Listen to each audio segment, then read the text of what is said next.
Now I fucking know, guys, what the people are talking and tosking about the Harleys. I really fucking understand what they're talking now. Why they like these motorcycles so much. Yeah, those grips I made for it are working out. You know, if you go online, guys, and you try to buy grips, that's basically the same thing. All they do is they cut out a piece of material, they punch a bunch of holes in them, and they charge you 22, 26 bucks. I mean, there are grips that are a little bit more elaborate,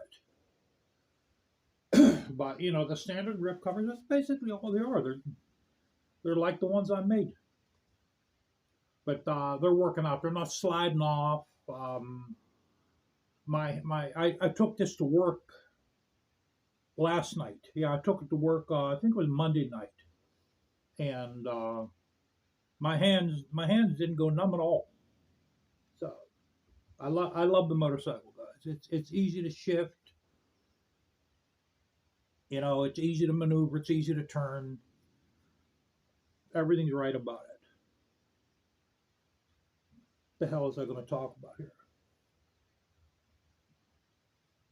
Oh yeah, I don't know if you guys checked out the mongrel mob.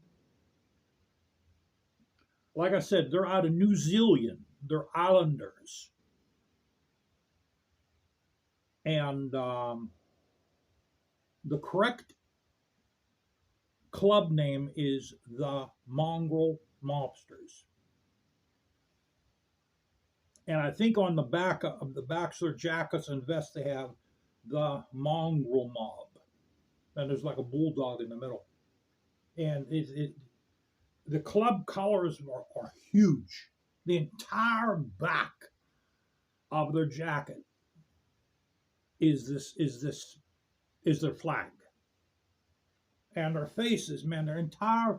A lot of them have one or two tattoos on the face, but most of them, their entire face is covered. Some of their heads are shaved like mine. Their entire head and face and neck is covered in an elaborate Islanders tattoo. And these dudes don't play. I've heard I've heard stories about them. If you even look at them wrong, they'll stab you. But there's not a lot of defining videos, but there's not like inside videos of the way their club works, because they're real secretive, they're real close knit. But there are some videos on YouTube about them guys. You know, I was going to start a club. I was going to start a Black Widows chapter. Matter of fact, I even got their permission to have a chapter here in Pennsylvania, and I even registered it. And the thing is, around here, I can tell you right now, around here they don't like club colors on motorcycle jackets. They don't like motorcycle clubs around here. You know, because around here, guys, it's people here, man, they're stuck on old world traditions. I did buy a Harley Davidson jacket. It's on the way in. It's used. Basically, it looks like Goldberg's leather jacket. It has Harley Davidson across here and in the back. It's the same kind of jacket Goldberg had. You know, because you know, guys, I understand now. Okay, I I get the Harley thing. I get it. I'm not I'm not going to be one of these dudes that has to have the Harley Davidson gloves, the Harley Davidson shirt, the Harley Davidson jacket, the Harley Davidson helmet, the Harley Davidson shoes, the Harley Davidson pants, Harley Davidson underwear, Harley Davidson toilet paper. I'm not, trust me, I am not going that far deep into it. Okay? The jacket is it. You know, I have my birds eye protection. I have my helmet. None of them are Harley Davidson. I have my I have cowboy boots. I have a pair of biker's boots. I have a pair of Maelstrom um, military tactical boots. I got two pairs of those. Are made in China. You know, I'm not getting all Harleyed up, brother. I'm not going that route. I promise you guys. But you know, guys, what I also wanted to tell you, man, about the way the world works, well, the way America works. You know, America is ran by women. And you know why it's ran by women? Because you guys let women get on top. You let women get on top. That's why the United States of America, everything that happens in this country is basically because of women. And you guys let it happen like that. Nowhere in the world is it like that. But in the United States of America, women come first. You know, it ain't like that nowhere else in America. You know, over in Iran, they have what's called religious police. Women are deterred to use makeup over there. They have to cover their entire body except their face, and they're not allowed to wear makeup. Some of them wear makeup, and they get stopped by the religious police, and they try to convince them to stop wearing makeup. That's how it was in Saudi Arabia, and I think they got rid of the religious police. But the women still have to watch what they wear. They can't show cleavage. I don't think they have to wear the burqa anymore. I don't think they have to wear like the full gown unless they want to. But I think blue jeans aren't allowed over there. Like spandex pants aren't allowed. You can't wear a crucifix. And but they're a little. Saudi Arabia is a little looser now, but Iran is still like that. Iran has a religious police. You know, Afghanistan, Pakistan, they're completely different stories. They're completely immersed in the burqa. As a matter of fact, they have to have their face covered as well. But the first time I went on YouTube and I ran across a video of the mongrel mob, I'm not talking about the Mongols. I'm talking about they're called the mongrel. I believe it's spelled MONGROL mobsters, the mongrel mobsters. The first time I ran across them, I said to myself, thank God they aren't in Pennsylvania. Okay? Thank God they're not an American in Pennsylvania.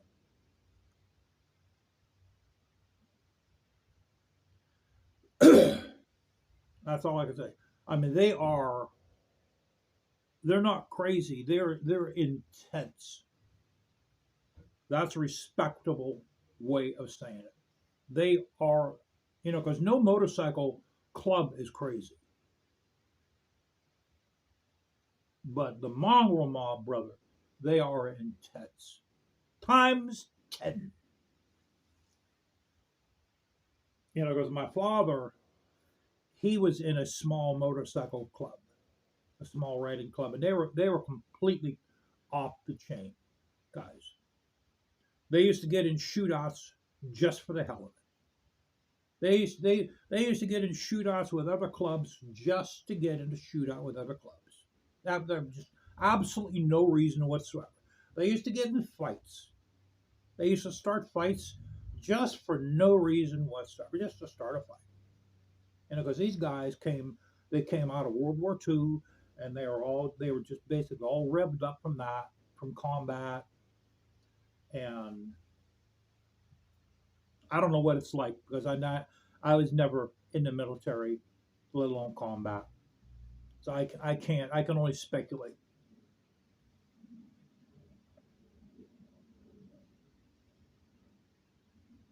But yeah, guys. As for voting, I told you guys in other videos, I'm not even registered, and you know what, guys, I'm not gonna register. As it stands right now, I am never voting again.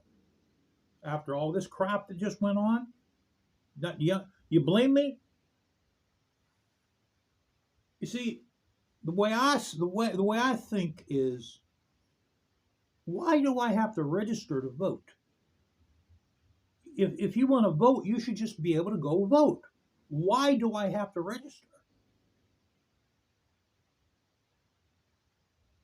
My wife got a voting report card. This is another reason why I don't vote no more. Okay, my wife just got a voting report card in. This showed all the years she voted and who she voted for. And they're even talking about sending these to neighbors, and that way your neighbors will know what political party you belong to and when you voted. This is why I don't vote no more, because there's too much BS. When you vote, that is your right to keep it secret. You don't have to tell someone who you voted for. That's actually your right of freedom.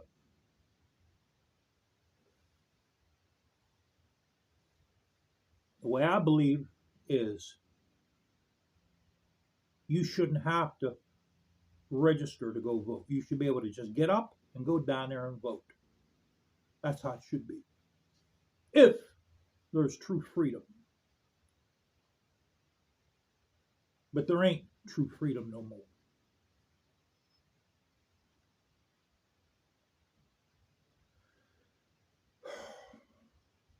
I gotta buy a can of that S100. It's like a foamy cleaner. What I'm gonna do is I'm gonna take the set before it snows. I'm gonna take this bike outside. I'm gonna take the saddlebags off again, and I'm going to clean it real good with that S1000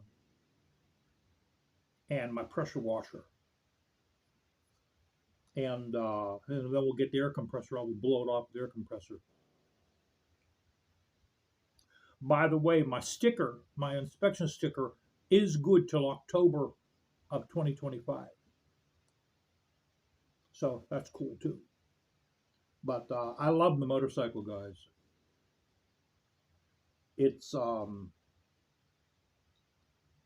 when I had my 81, I bought it as a police. It was a police motorcycle. It had the aluminum nest seal around it. I think that's how it's pronounced. And it had a knob on the steering where you were able to adjust the damper of the steering. You were able to make the steering tighter or looser. And I bought that motorcycle without hearing it start. Big mistake. Big mistake. So that day when I went to pick it up, I think it was like $4,500. I paid them. I went there to pick it up. Started bum bum bum bum bum bum bum bum bum. So they started up. You could hear the piston was hitting. Had a bad bearing. Rode it home. I contacted Harley Davidson in Newcastle. They gave me a quote of, I think it was $2,500 back then to rebuild the engine. Back in 1986, 1987. I put it in the van. Back then we had a van. I could fit it inside the van. Put it inside the van. Brought it up there, and they rebuilt the engine. And I took the battery off, and I bought a horseshoe oil tank where the battery sat inside the horseshoe oil tank, like this one does. And it had, the seat was a pogo seat with the studs around. It was the original seat, which I gave that away with the bike. That was worth $200 in itself. And I bought a seat from Drag Specialties, and then I painted the bike red and white, and I put fishtail mufflers on it. So I tried to make it look like this one here, but I mean it was an eye catcher. But this is the motorcycle I've always wanted. I've always wanted a Heritage Softail because I like the 1950s look. And this represents the 1950s.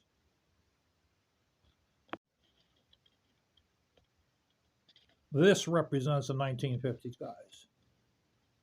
The tires cost more than the tires for the big dog. The day when I went to start the big dog up to bring it over to Harley Davidson, battery's dead. You believe that? The day I went, let me say it one more time. I want to make sure you heard me.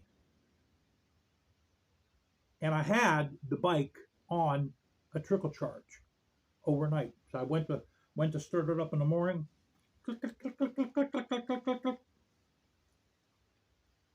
So, I was able to jump it with my jumper box, my Nyko jumper box. But I think what the big dogs, I think the computer drains the battery. I think those computers are always on. Even when your ignition's off, I think the computer is always on. And it drains the battery down. What I was going to do, if I would have kept that, I was going to get a marine battery switch.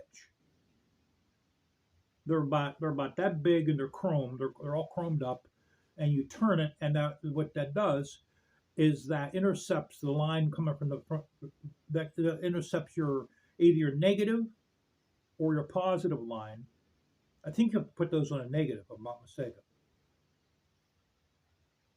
I'm not sure of that though. Don't hold me on that. But you intercept one of your battery cables, and when you turn it off, it turns juice off going to the bike. And I was going to put that somewhere on the outside of the bike. That's what I was going to do.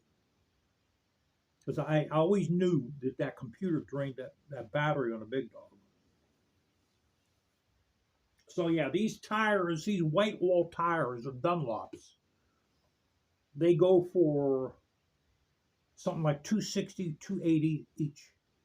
That's what they go for. The same thing on the big dog was the same thing. They went for around the same price. That big fat tire, they go for a Shinko is like $280, $260, $280. The Avon is $380, $390. If you want to get a Metzler is almost $500. And I think the Avons and the Metzlers are hard to get. Right, they're still hard to get after the pandemic. The Shinkos are readily available for that motorcycle. So yeah, so my Harley Davidson, my Goldberg Harley Davidson jacket, guys, is coming in on Thursday, and I will show it off when I get it. Yahate.